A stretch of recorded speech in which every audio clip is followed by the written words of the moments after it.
नमस्कार। हमारे YouTube channel में आप सबका स्वागत है। और आज हम लोग लेकर आए हैं 12 सितंबर का थर्ड शिफ्ट का पेपर। इस पेपर में जो भी क्वेश्चंस होंगे वो मैथ्स के सारे सवालों को मैं आपको सिस्टमैटिक ऑर्डर में एक एक करके सारे सवाल कराता जाऊंगा। ठीक है, सबसे पहले शुरू करते हैं हम आज का सबसे पहला सवाल। तो चलिए शुरू करते हैं हम लोग क्वेश्चन नंबर 1।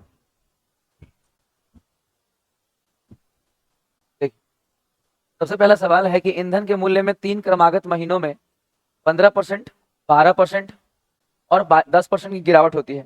आपको समझना है यहाँ कि यहाँ पे कमी हुई है, लेकिन चौथे महीने में 25% की वृद्धि होती है। फिर आपसे पूछा है कि मूल्य मूल्य की तुलना में चौथे महीने में ईंधन के मूल्य में कितने % की वृद्धि या कमी हुई। तो ओवरऑल आपसे चेंज पूछा गया है। ऐसे सवालों में सबसे बेस्ट होता है कि आप रेशियो अप्लाई करिए। रेशियो कहने का मतलब है, सबसे पहले आप सीखिए कि 15% का फ्रैक्शन वैल्यू होता है 3/20, और अगर कमी करना है तो 20 से हो जाएगा 17।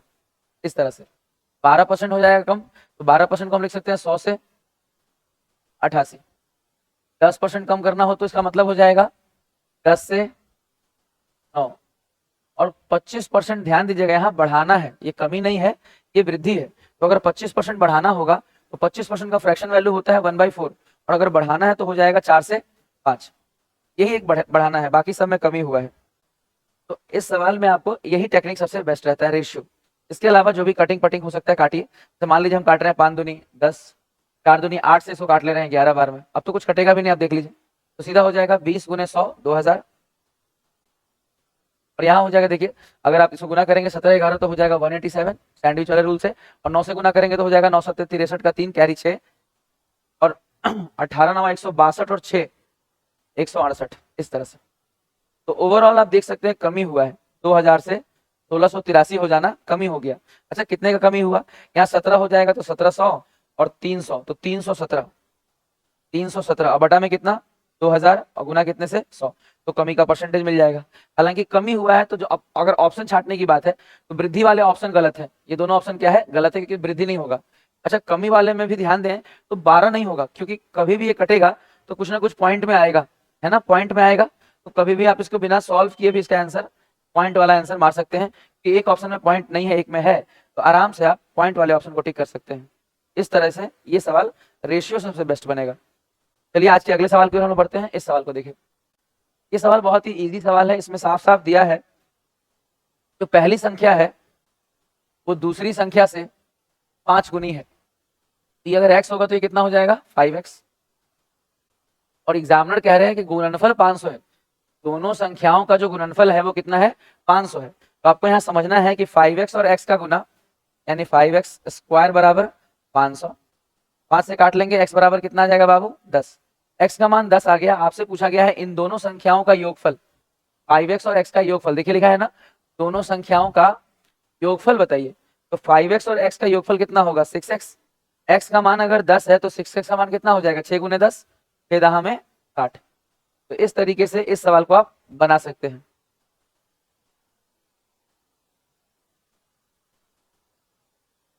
अगला सवाल देखिए, ये बहुत ही इजी सवाल है। बस आपको ये बार हटा देना है 3/9, और 3/9 का मतलब कितना हो जाएगा 1/। इस सवाल में कुछ भी सिखाने लायक नहीं है बाबू, बहुत इजी है। अगले सवाल में देखते हैं जहां हम कुछ आपको सिखाएं जिससे कि आपका नंबर और कैलकुलेशन थोड़ा सा कम हो, टाइम मैनेजमेंट थोड़ा सा आपका अच्छा हो जाए, ताकि आपका एग्जाम आराम से निकल सके। देखिए इसमें जैसे ये सवाल तो रेलवे ने हर शिफ्ट में डाल रखा है। अगर आप ये पेपर्स को अच्छे से प्रैक्टिस करेंगे तो सारे एग्जाम की अच्छी तैयारी हो जाएगी। अपडेटेड पेपर है, बहुत मजा आएगा आपको सीखने में। देखिए तो इस तरह के सवालों में खाली डरिएगा मत, आप स्टेप्स लिखिए। इसमें थोड़ा टाइम जरूर लगेगा पर ये सवाल बनता है। देखिए, अनु की वर्तमान आयु का 2 गुना, ऐसे लिखिए। मान लीजिए अनु का आयु ए है, बीना की वर्तमान आयु से 6 साल ज्यादा है, तो बीना की वर्तमान आयु मान लीजिए बी, और ये 6 साल ज्यादा है तो घटा के लिख लीजिए 6। आगे दिया है कि अनु के माता की वर्तमान आयु अनु की वर्तमान आयु का 3 गुना है ना, 3 गुना। तो अनु की आयु अगर हम ए माने थे तो उनकी माता जी की आयु कितनी हो जाएगी 3a। और बीना की आयु उसकी बहन से 5 साल कम है। बीना अगर 5 साल कम है, कि बहन की आयु बीना से क्या है 5 साल ज्यादा है, यदि m और s की वर्तमान आयु का योग, इन दोनों का जोड़ कितना है 64। देखिए अब यही दो समीकरण को सॉल्व करके आपको आंसर मारना है। और इसमें भी एग्जामिनर हर बार आपको ध्यान देना है, देखिए ध्यान से, कि अगर इस 5 को यहां से हटा देंगे तो 64 में से 5 जाएगा, कितना हो जाएगा 59। इसके अलावा इस b का वैल्यू आप ध्यान दें तो इस b का वैल्यू हम कहां से यहां से उठा के रखेंगे, b बराबर यहां से कितना आएगा देखिए 2a माइनस 6 और 3 और 2 मिला के कितना हो जाएगा बाबू 5a, 6 उधर जाएगा तो हो जाएगा 65, यानी a बराबर कितना आएगा 13। आप देखिए तो सही, आसानी से सवाल बन जाता है। हल्का सा इक्वेशन बनाने से हमें थोड़ा डराया जरूर गया है, बट ओवरऑल टाइम मैनेजमेंट ठीक ठाक रहेगा, ये सवाल आपका विद इन टाइम बन जाएगा। ठीक है, चलिए हम आगे बढ़ते हैं अगले सवाल की ओर। इस सवाल को देखिए, इस सवाल में दिया है कि 2.4, 2.5 और 0.175 का लॉसक ज्ञात करिए। तो लॉसक ज्ञात करने का सबसे बेस्ट तरीका होगा कि 2.5 को आप लिख लीजिए 25 अपॉन पॉइंट हटा दीजिए इसका, और इसको लिख लीजिए 175 अपॉन पॉइंट हटा दीजिए उसका। अगर यहाँ 3 जीरो है तो यहाँ भी 3 जीरो दे दीजिए, बस 3 जीरो हो गया, बराबर हो गया, मतलब 3 जीरो है तो 3 जीरो मतलब नीचे वाले को वैल्यू को बराबर कर लीजिए। यहाँ 10 था तो 2 जीरो देके हमने बराबर कर लिया, नीचे 2 जीरो देंगे तो ऊपर भी 2 जीरो देंगे। अब इसी का आपको लसा निकालना, तो लसा भी आपको केवल और केवल न्यूमरेटर का निकालना है। तो बड़े वाला वैल्यू लसा हो जाएगा। अब बड़ा वाला वैल्यू क्या 175 से कटेगा, 25 से तो कट जाएगा, लेकिन 7 है, 25 सत्ते 175 होता है, तो 7 से गुना करना पड़ेगा। 25 सत्ते 175 और 2 को जीरो, ये हो गया एलसीएम, और नीचे 3 को जीरो है तो 3 पे पॉइंट लगा दीजिए। तो इस तरीके से आपका एलसीएम का सवाल बहुत आसानी से बन जाएगा, बहुत टिपिकल नहीं होता है, बनने लायक होता है। ये देखिए, इसमें दिया है कि मूलों की प्रकृति, नेचर ऑफ रूट्स। कभी भी किसी भी द्विघात समीकरण का नेचर ऑफ रूट्स हम तभी बता सकते हैं, रूट्स का नेचर हम तभी बता सकते हैं जब हम उसका डी का वैल्यू देखें, डी बराबर निकालें कि डी के वैल्यू से ही सब कुछ तय होगा। अच्छा, डी बराबर होता क्या है, डी बराबर होता है बी स्क्वायर, एक्स का coefficient b square minus 4 x square का कॉफिशिएंट ए और सी। इस तरह आप देख सकते हैं वैल्यू नेगेटिव चला गया, और वैल्यू अगर नेगेटिव गया तो ये अवास्तविक होगा और इमेजिनरी होगा। अगर ये 0 के बराबर होता तो रियल एंड इक्वल होता, और अगर ये 0 से बड़ा होता तो रियल होता बट इक्वल नहीं होता, अनइक्वल होता। यही 3 तरह के रूट्स होते हैं बाबू, नेचर ऑफ रूट्स में यही 3 तरह से सवाल पूछा जाता है। ट्रिग्नोमेट्री का एक बड़ा सिंपल सा क्वेश्चन है कि sine theta minus 2 sine cube theta और 2 cos cube theta minus cos theta. आपको कुछ ज्यादा करना नहीं है इसमें, आप ऊपर वाले में से साइन कॉमन ले लीजिए। जब आप ऊपर वाले में साइन कॉमन ले लेंगे तो बचेगा क्या, 1 minus 2 sine square. Alpha beta theta same है तो लिखने की कोई जरूरत नहीं है। देखिए यहाँ पे नीचे में क्या होगा, नीचे में अगर आप कॉस कॉमन ले लें तो क्या बचेगा देखिएगा, 2 कॉस स्क्वायर थीटा माइनस 1। अगर आप ध्यान दें तो साइन बाई कॉस क्या हो जाएगा 10, और यही आपका उत्तर भी होगा 10। क्यों, क्योंकि ये दोनों वैल्यू सेम है और ये कट जाएगा।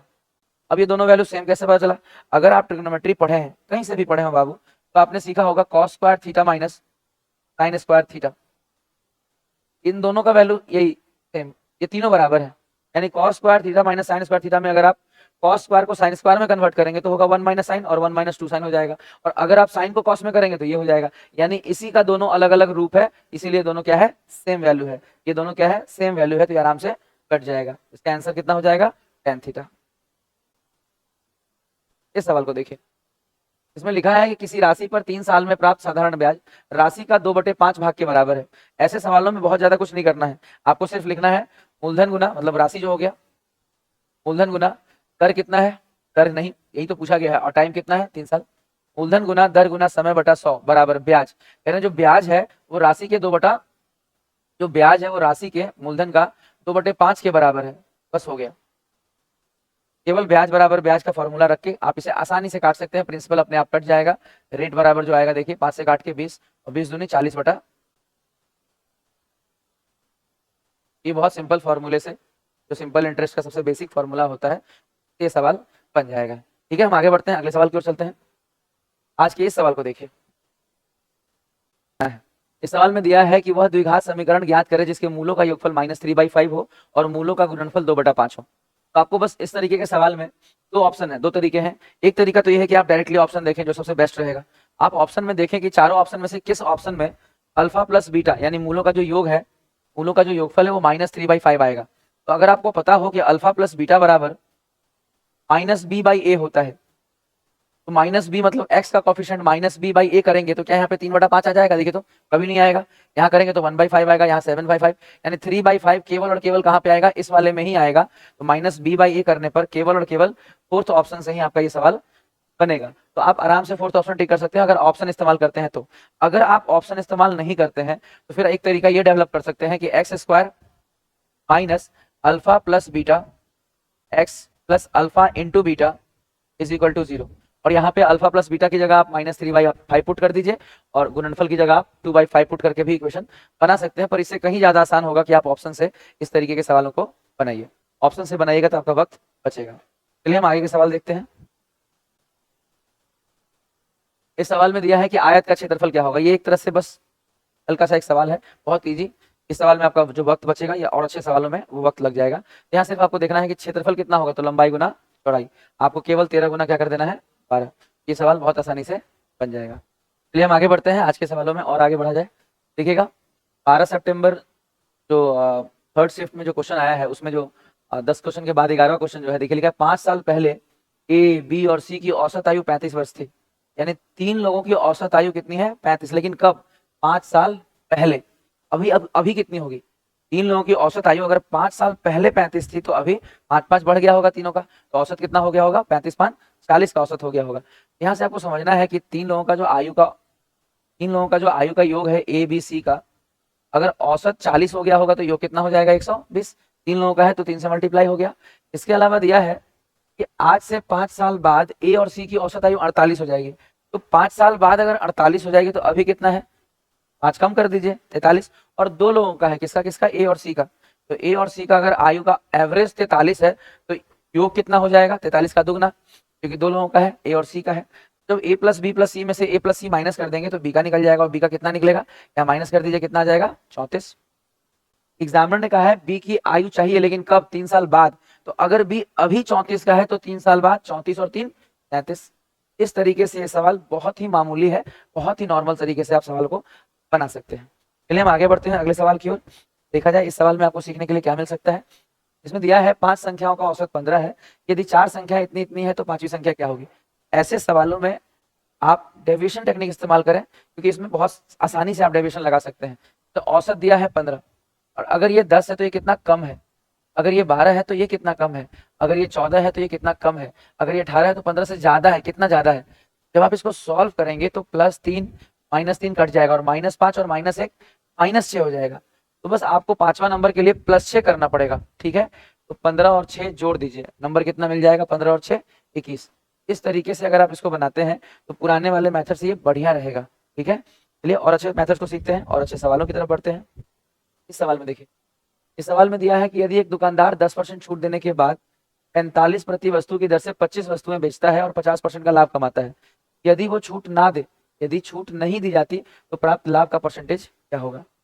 इस सवाल में अगर आप वैल्यूज का इस्तेमाल नहीं करेंगे तो ज्यादा आसानी से बन जाएगा। कहने का मतलब ये है कि आप सिर्फ ये देखिए कि 10% छूट देने के बाद भी आपको लाभ कितने का हो रहा है, 50% का। तो ये सारा जो नंबर है, वैल्यू है, इसका कोई यहाँ काम नहीं है। आप डायरेक्टली सीपी से एमपी निकाल सकते हैं कि आखिर सीपी कितना होगा। देखिए यहाँ से सीपी कितना होगा नहीं पता, लेकिन 50% का लाभ होगा। 50% का मतलब 1/2, और लाभ है इसलिए 3/2। और एमपी पे आपको छूट देना है, छूट दे दीजिए 10% का छूट, यानी 9/10, और ये बराबर कर दीजिए। देखिए कितना हो जाएगा, 2 पंचे 10, 3 तिया 9। यानी हमें मालूम चल गया कि सीपी और एमपी का जो रेशियो होगा वो होगा 3:5। तो यही बात आपको हम समझा रहे हैं कि अगर सीपी और एमपी का रेशियो मालूम चल जाए तो हमें इन वैल्यूज की जरूरत ही नहीं है, क्योंकि हमें लाभ का परसेंटेज बताना है। जब छूट नहीं दिया जाएगा तो वैल्यू का हम क्या करेंगे, हमें तो सिर्फ परसेंटेज बताना है। तो लाभ का परसेंटेज कब बताना है, जब छूट नहीं देंगे। तो जब छूट नहीं देंगे तो होता क्या है, ये जो एमपी है जिसपे जो लिखा हुआ है वही सेलिंग प्राइस हो जाता है। छूट नहीं देंगे तो जितना लिखा हुआ है उतने में ही बेचेंगे। तो एसपी 5 रुपए हो गया। अब 3 का सामान 5 में जाएगा तो लाभ कितने का होगा, 2 का, बटा में 3 गुना 100।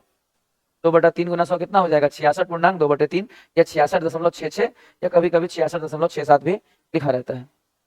चलिए अगले सवालों की ओर बढ़ते हैं हम लोग। इस सवाल में सीखा जाए इस सवाल का बेस्ट अप्रोच क्या हो सकता है। इस सवाल में आपसे पूछा है माध्यिका। माध्यिका के लिए करना क्या पड़ता है, माध्यिका का रूल ये है कि आप इसे असेंडिंग ऑर्डर में अरेंज कर दीजिए, छोटे से बड़े में, और जो बीच वाला नंबर होगा वो माध्यिका होगा। तरीका वही है। जब आप इसे काउंट लेंगे, देखिए गिनके 3 3 6 3 9 3 12 3 15, तो 15 संख्याओं को अगर आप अरेंज करेंगे तो 7 7 बीच में एक 8वीं संख्या ही माध्यिका होगी। तो आप ऐसे भी देख सकते हैं कि पूरा लिखने की जगह हम 8वीं संख्या ही देख लें तो क्या दिक्कत है। देखिए अगर अरेंज करें तो 20 1, और 20 के कहीं है 2, देखिए 3 4 5 6 के बाद कौन सा नंबर आएगा, 7। 7 के बाद यही आएगा, यही आपका माध्यिका हो जाएगा। तो पूरा अरेंज करके इसको लिखने की आपको जरूरत नहीं है। आप चाहें तो यहाँ पे अपना वक्त बचा सकते हैं इस तरीके से। इस सवाल को देखिए, इसमें दिया है ए और बी 5 दिन में, एक्स और वाई 20 दिन में, चारों मिलकर कितने दिन में? तो कुछ मत करिए, 20 पंचे 100 और 20 5 25, बस चारों को मिला के काम करा दिया। आंसर कितना हो जाएगा? 4 दिन। इसमें बहुत सिंपल टेक्निक लगा। कह रहे हैं ए और बी इतना इतना पैसा लगाया और उतना लाभ हुआ तो उसको हिस्से को देना, बांटना है, बी का हिस्सा कितना होगा बताना है। तो ऐसे सवालों में सबसे पहले आपको देखना चाहिए कि जो इन्वेस्टमेंट हुआ वो किस रेशियो में हुआ। जैसे काटी है 3 3, 6 पंचे 30, 6 चौक 24, पैसा बांट दीजिए 5 4 में। 5 + 4 कितना हो जाएगा? 9। 9 बराबर कितना पैसा है? 135,000। 9 से काटिए कितना हो जाएगा? 1500, है ना। 15 9 135, तो 1500 हो गया 1 यूनिट का मान। आपको देना किसको है? बी का हिस्सा। तो बी का हिस्सा कितना यूनिट है? बी का हिस्सा है 4 यूनिट, तो 1500 गुना 4 कितना हो जाएगा? 6000। 1500 गुना 4 कितना हो जाएगा? 6000। अगर ए का पूछा गया होता तो 15 पचे 7500, 1500 गुना 5 7500। चलिए आगे बढ़ते हैं अगले सवाल की ओर। यहाँ पे जिस सवाल में जितना बताने की जरूरत है, ट्रिक्स, टेक्निक्स, ऑप्शंस या किसी भी तरीके से बात करके अगर उस सवाल में कुछ समय बचाया जा सकता है तो मैं प्रॉपर्ली आपको बताऊंगा। आप थोड़ा सा ध्यान देके, थोड़ा धैर्य रख के सुनिएगा। तो इस तरीके से अगर आप अच्छे से असेसमेंट कीजिएगा, किसी भी पेपर का एनालिसिस कीजिएगा, तो सबसे बेस्ट टेक्निक है रिवीजन का, प्रैक्टिस का सबसे बेस्ट अप्रोच होता है कि आप ऐसे एनालिसिस कीजिए। केवल पेपर बनाने से या केवल टॉपिक्स खत्म करने से एग्जाम नहीं क्रैक होगा। एग्जाम के लिए आपको थोड़ा बढ़िया से एनालिसिस करने की जरूरत है। तो ये सवाल है 400 और 430 के बीच कितनी अवाज संख्या है? देखिए इसका आंसर कितना मारा गया है? 4 होंगी। कौन कौन सी होंगी? एक होगा 401, एक होगा 409, एक होगा 419 और एक होगा 421। अब सवाल ये है कि क्या ये से याद कर लेंगे? नहीं। आप अपना प्राइम नंबर के कॉन्सेप्ट को मजबूत करिए, बाकी सारे टेस्ट ऑफ डिविजिबिलिटी का कॉन्सेप्ट अच्छे से मजबूत रखिए। और कहीं से भी देते हैं आप कितनों रट लीजिएगा, उसका कोई माई बाप नहीं है। आप उसको बस प्रैक्टिस करके तैयार रखिए। और अगर आपको लगे कि बहुत कैलकुलेटिव जा रहा है, लगेगा कि कंफ्यूजन ज्यादा होगा, तो आप लास्ट में अटेम्प्ट लीजिए। अगर आप इस नंबर को देखिए तो तरीका ये भी तो है कि 400 अगर है तो लगभग 20 तक के स्क्वायर किसका? 20 का स्क्वायर 400 होता है, तो 20 तक के प्राइम नंबर से देखना पड़ता है। यानी 2 3 5 7 11 13 17 19 से अगर कट गया तो वो प्राइम नंबर नहीं है, अगर नहीं कटा तो पक्का प्राइम नंबर है कि 400 का ये रूल भी काम करता है 400 तक में। तो आप प्राइम नंबर का पूरा कॉन्सेप्ट सीखिए, बाकी आप इसको ट्राई करिएगा। अगर बहुत ज्यादा कैलकुलेटिव है इसको लास्ट में अटेम्प्ट लीजिएगा, सबसे बेस्ट यही टेक्निक रहेगा। देखिए बेईमानी वाला सवाल बहुत आसान होता है, एकदम फिक्स फॉर्मेट का है। इसमें होता क्या है कि 1 किलो की जगह क्या तौला गया? देख रहे हैं 800 ग्राम। बस लिख लीजिए सीपी एसपी। भाई 800 ग्राम दिया है, उसका कॉस्टिंग है, और 1 किलो का पैसा ले रहा है, यानी 1000 ग्राम। 1 किलो का मतलब 1000 ग्राम, बस काट दीजिए, हो गया। 2 चौके 8 2 पंचे 10, 4 से 5 कितने का प्रॉफिट है? 1 का, बटा में सीपी गुना 100। तो इस तरह से आसानी से आप इसका आंसर, में कुछ ज्यादा बताने की जरूरत नहीं है। ये सवाल भी बहुत सिंपल सा है, इसमें भी आपको सिंपल देखिए, एक निश्चित संख्या कितनी है नहीं पता, पहले इसका 6 गुना करिए, -39 बराबर 339। यही सवाल भी है, देखिए पढ़ के। संख्या का 6 गुना से अगर 39 कम करते हैं तो 339 आता है। यही रख दीजिए, संख्या निकालना है। आप जब कीजिएगा इसको आगे सॉल्व, ये 39 में जोड़िए, 9 9 18 का 8 1 33 3 36 और 1 37, कैसे काट दीजिएगा इसको, 6 6 36 3 8, संख्या बराबर कितना आ जाएगा? 63। इस तरह से बहुत इजी सवाल है। देखिए इस सवाल में लिखा है ए एक निश्चित कार्य को उतने समय में पूरा करता है, यानी ए को कह रहा है उतने समय में पूरा करता है जितने समय बी और सी करते हैं। यहाँ तो कुछ भी अभी मिला नहीं। आगे देखिए, यदि ए और बी एक साथ मिलकर 20 दिन में, ए और बी मिलकर 20 दिन में, ये अकेला 60 दिन में। चलिए अब काम शुरू किया जाए। इसमें 20 और 60 का एलसीएम 60, 20 3 60, 60 एकम 60। एफिशिएंसी जो ये 3 और 1 मिला के 4 आया, इसको 2 बराबर भागों में बांटिए, है ना, उतना जितना, तो 2 बराबर भागों में बांटिए। 4 को अगर 2 बराबर भाग बांटिएगा तो 2 2 मिलेगा, है ना। और एक को ले लीजिए ए के लिए, और एक और हिस्सा किसके लिए ले लीजिए? बी प्लस सी के लिए, यानी ये बी प्लस सी का हो गया। हालांकि आपसे पूछा नहीं, अगर ए का पूछा होता तो 2 से भाग देके आप आंसर मार सकते थे, या बी का पूछा होता तो 2 से भाग देकर आप बी प्लस सी का पूछा होता तो 2 से भाग देकर आप आंसर मार सकते थे। बट ये पूछा हुआ नहीं है, पूछा जो है उस पर फोकस किया जाए। पूछा है कि सी, यहाँ देखिए लिखा है बी अकेले। बी अकेले कैसे निकलेगा समझिए। हमारे पास 2 तरीका है, ए प्लस बी में से अगर हम ए माइनस कर देंगे तभी भी निकल जाएगा, यानी 3 में से 2 माइनस कीजिए। 1 60 यूनिट काम करना है और 1 दिन में 1 यूनिट ही करता है, तो पूरा काम खत्म करने में कितना समय लगेगा? 60 दिन। इस तरीके से, ठीक है। चलिए अगले सवाल की ओर हम बढ़ते हैं। 20 सवालों के बाद 21वां सवाल है ये। इस सवाल में दिया है दो पैरेलल लाइन है, एक लाइन कट कर रहा था, दिखाई नहीं दे रहा, थोड़ा सा अपने से लिखे हैं, आपको समझ में आ जाएगा। बस सीखने से मतलब रखिए कि इससे क्या नॉलेज आपको मिलेगा, ताकि अगले दिन जब आप एग्जाम में बैठेंगे, आगे के एग्जाम जब देंगे तो उसमें क्या फायदा हो सकता है। देखिए यहाँ पे दिया है कि अगर ये लाइन पैरेलल है, ध्यान दीजिएगा, और ये दोनों एंगल दिया है, तो इन दोनों एंगल का सम कितना होगा? 180। एक लाइन पर अगर ये दोनों कोण बना हुआ है एक स्ट्रेट लाइन पर, इन दोनों का सम 180 होगा। तो 4x प्लस, पहला यहाँ से हम ले रहे हैं 4x plus 6x plus y is equal to 180। इसके अलावा एक और बात यहाँ पे है कि अगर ये एंगल इतना दिया है और ये एंगल इतना दिया है, जबकि ये दोनों एंगल क्या है, बराबर है, अगर ये दोनों लाइन पैरेलल है, ये दोनों लाइन इस दोनों एंगल को क्या बोलते हैं, कॉरस्पॉन्डिंग एंगल। अगर आप हिंदी मीडियम से पढ़े होंगे तो उसे बोलते हैं संगत कोण। तो संगत कोण जो है वो बराबर होते हैं। तो अगर ये दोनों बराबर है, आप ध्यान देंगे यहाँ से 6x प्लस वाई बराबर है x प्लस 5y के, तो यहाँ से क्या निकलेगा 6x और x 5x और 5y और y 4y। यहाँ से आप x और y का रेशियो ले सकते हैं कितना, 4/5। यहाँ से x और y का रेशियो कितना ले सकते हैं, 4/5, यानी 4 यूनिट होगा तो ये 5। अगर आप चाहें तो यहाँ पे a भी रख सकते हैं। तो x का वैल्यू हो गया 4k, यहाँ पे देखिएगा 6 4 10, अगर हम इसको ठीक करें तो 6 4 10x लिख सकते हैं इसको 10x। और x का वैल्यू अगर 4k हम यहाँ रखेंगे तो 4k इंटू 10 4 10 में 40k प्लस y का वैल्यू अगर हम 5k रखें तो 5k इज इक्वल टू 180। 40 5 45 से अगर भाग दीजिएगा तो k बराबर कितना आ जाएगा, 4। तो k का मान 4 आने से आपको x का मान भी मिल गया भाई 4 चौक, k का मान 4 रखिएगा 4 चौक 16 x का मान, और 4 पंचे 20 y का मान, x और y का वैल्यू मिल गया। अब इस वैल्यू को पुट करके एग्जामिनर कह रहे हैं कि 5x माइनस y का मान बताइए। तो x का वैल्यू अगर 16 है तो 5x का वैल्यू हो जाएगा 16 पंचे 80, और y का मान अगर 20 है तो 80 में से 20 घटाइए, तो आंसर कितना आ जाएगा, 60 डिग्री। थोड़ा सा देखने में जरूर परेशानी होगा, बट आप ओवरऑल सीखने का प्रयास कीजिए कि कहाँ से क्या चीज हम सीख सकते हैं। 100% अगर मैथ और रीजनिंग बनाना है तो आपको सीखते जाना है, हर दिन थोड़ा थोड़ा सीखते जाना है, स्टेप बाय स्टेप पढ़ते जाना है। देखिए अगले सवाल को बाबू, 4 सेंटीमीटर आधार और 7 सेंटीमीटर ऊंचाई वाला त्रिभुज, आप ही बताइए। बेस दिया है और हाइट दिया है कितना, ये दिया है 4 और हाइट दिया है 7। अगर आपको किसी भी दुनिया के ट्रायंगल में बेस और हाइट दिया रहे तो उसका फॉर्मूला एरिया का होता है, क्षेत्रफल का फॉर्मूला होगा half into base into height. तो 7 4 और हाफ करिएगा तो 7 दूनी 14, half into base into height करिएगा तो 7 दूनी। इस सवाल को देखिए, इस सवाल में आपको तोड़ने समय सीखना है, देखिएगा ध्यान से इसमें क्या सीखने को मिलेगा आपको। जैसे ऊपर में दिया है नंबर वैल्यू है x square minus 16 a square plus 24 a b minus 9 b square, और इस तरह से तोड़ दिया गया, बोला गया चारों ऑप्शन में चुनिए कौन सा सही है। तो ऐसे सवालों में क्या होता है कि हम लोग तोड़ने का प्रयास करते हैं, जैसे इन तीनों को जोड़ के और इसको अलग करके देखने का प्रयास कीजिए। जब हमने इस सवाल को ट्राई किया तो सबसे पहले यही कोशिश किया कि इसको अलग कर लेते हैं, और 9b जो है ये तो 3b का स्क्वायर दिख ही रहा है तो इसको अलग कर लेंगे, यही प्रयास किया। लेकिन प्रॉब्लम क्या आया कि a square minus b square plus 2ab में कोई फॉर्मेट ही नहीं होता है, तो यानी ये गलत हमने चुन लिया, इस तरीके से इसको नहीं अरेंज करेंगे। तो हमने फिर अगला अरेंजमेंट कैसे चेक किया कि एक्स स्क्वायर को अलग कर लेते हैं और ये वाला पूरा हिस्सा अलग कर लेते हैं। तो पूरा हिस्सा अगर हम अलग करेंगे तो एक ब्रैकेट दे देंगे, यहाँ माइनस का साइन है तो अंदर का साइन पलट लीजिए, यहाँ माइनस हो जाएगा और यहाँ माइनस की जगह पे प्लस। अब चेक कीजिए कि क्या ये ए स्क्वायर प्लस बी स्क्वायर और ये माइनस 2ab बैठ गया, तो ये बैठ जाएगा, a square plus b square minus 2ab पे बैठेगा, तो इसका मतलब है ये ए प्लस बी का, इसका मतलब ये ए माइनस बी का होल स्क्वायर हो गया, यानी एक्स का स्क्वायर और ये जो वैल्यू है वो हो गया एक्स ए माइनस ए, किसका मतलब 16 ए स्क्वायर का मतलब होगा 4a का स्क्वायर 4a, और माइनस वो किसका स्क्वायर है 3b ए माइनस बी का होल स्क्वायर। इस तरह से ये बैठ गया। तो अब क्या करेंगे, ए स्क्वायर माइनस बी स्क्वायर करके एक बार प्लस और एक बार माइनस।